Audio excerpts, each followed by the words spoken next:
అదే RTV app వార్తల్ని క్షణాల్లో చదివే అవకాశం ఉంటుంది. ఒక న్యూస్ పేపర్, ఒక టెలివిజన్ ఛానల్ మీ చేతుల్లో ఎప్పుడూ ఉంటాయి. ఈ పంట పొలాల దుమ్మె ధూళి వచ్చి అంత నష్టపరిహారం అవుతుందని మేము వచ్చినాము. వచ్చి అంత ఇది మాట్లాడుతూ ఉంటే వాళ్ళు మా పైన దాడికి వచ్చినారు. జిఎంలు అన్ని 5 పేటర్లలో కలిసి దాడికి వచ్చినారు. మీది పొలం ఏడుంది అక్కడ ఇక్కడని. మా పొలం ఉండేదానికి వచ్చినాం. పొలం లేకపోతే వచ్చేవాళ్ళే కాదు. ఏ రైతే కానీ అన్యాయం చేసేది రైతుకి ఉంటుందా? వాళ్ళ 5 మంది నుంచి ఊరనే నష్టపోయాల్సింది. మేము ఖచ్చితంగా ఏదైనా కంప్లీట్గా ఇస్తాం, ఏమైనా చేస్తాం. మాకు న్యాయం జరిగేంత వరకు మేము వదిలే పరిస్థితే లేదు. పరిశ్రమలపై మరి వెదజల్లేటువంటి దుమ్ము ధూళి కాలుష్యంతో మరి పరిశీలించడానికి మరి అధికారులు వచ్చారని తెలిసిన వెంటనే మరి ఇక్కడ ప్రజలు, వాళ్ళతో పాటు సిపిఐ, ఏపీ రైతు అనుబంధ సంఘాల నాయకులందరూ కూడా మరి రావడం జరుగుతుంది. వచ్చిన వెంటనే మరి ఇక్కడ రైతులందరూ, మళ్ళీ రైతులతో పాటు నాయకులు, మళ్ళీ అదేవిధంగా పొల్యూషన్ అధికారులు అక్కడ వెళ్ళి పరిశీలిస్తే చాలా నష్టం వాటిల్లుతున్నట్టు మరి వాళ్ళు కూడా మాకు తెలియజేయడం జరిగింది.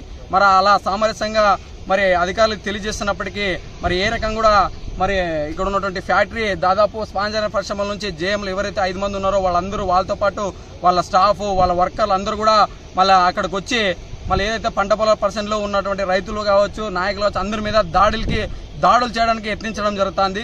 మరి దీన్ని ఈ ఫ్యాక్టరీ యాజమాన్యాన్ని పూర్తిగా మేము వ్యతిరేకిస్తున్నాం. మరి రైతులకి మంచి చేయండి, రైతులకి నష్టపరిహారాన్ని ఇవ్వండి, రైతులకి వచ్చేటువంటి కాలుష్యాన్ని నివారించండి. రైతుల పట్ల ఎందుకు ఇంత కర్కశంగా ఉన్నారని చెప్పేసి గత 40 రోజుల నుంచి కూడా మరి ఫ్యాక్టరీ యాజమాన్యాలకి, మరి అధికారులకు తెలియజేస్తూ కాలుష్యాన్ని పూర్తిగా నివారించి పంటలను కాపాడాలంటూ మరి రైతు సంఘాలు అనేక రకాల కార్యక్రమాలు చేసినప్పటికీ వీళ్ళు ఇంత కొసమెరపంత అయినా కూడా మరి రైతుల మీద కనికరం చూపకుండా, రైతుల మీద దయ చూపించకుండా పూర్తిగా ఇవాళ దాడులు చేయడానికి వచ్చారంటే ఈ ఫ్యాక్టరీ యాజమాన్యాలు ఏ రకంగా ఉన్నాయో ఒకసారి మనం అర్థం చేసుకోవచ్చు. ఇందులో ఒక ప్రధానమైనటువంటి జిఎం సర్వేశ్వర్ అనేటువంటి వ్యక్తి మరి రైతులు కావచ్చు, ఊర్లో నాయకులు కావచ్చు, అందును పట్టుకొని ఈ ఉద్యమాన్ని అనేక రకాలుగా అణిచివేసే దిశగా రకరకాలుగా పుకార్లు పుట్టిస్తూ మరి ఈ ఉద్యమాన్ని అణిచివేసే దిశగా 10 రోజుల నుంచి చేస్తున్నాడు. అతనే ఈ రోజు కూడా వచ్చి అక్కడ మరి సిపిఐ నాయకుల మీద కావచ్చు, రైతుల అందరి మీద కూడా స్టాఫ్ తో దాడి చేయడానికి కూడా ఈ రోజు కూడా ఆయన తీర్చాడు.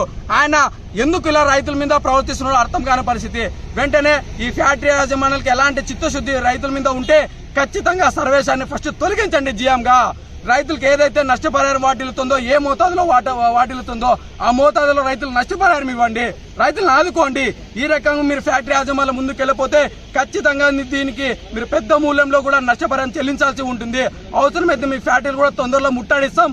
అవసరమైతే కాలుష్యానికి సంబంధించినటువంటి ఏదైతే డిపార్ట్మెంట్ ఉందో అనంతపూర్లో కూడా దాన్ని కూడా ముట్టడిస్తామని చెప్పేసి ఇవాళ సిపిఐ ఏపీ రైతు సంఘం రైతుల ఆధ్వర్యంలో తెలియజేస్తున్నాం.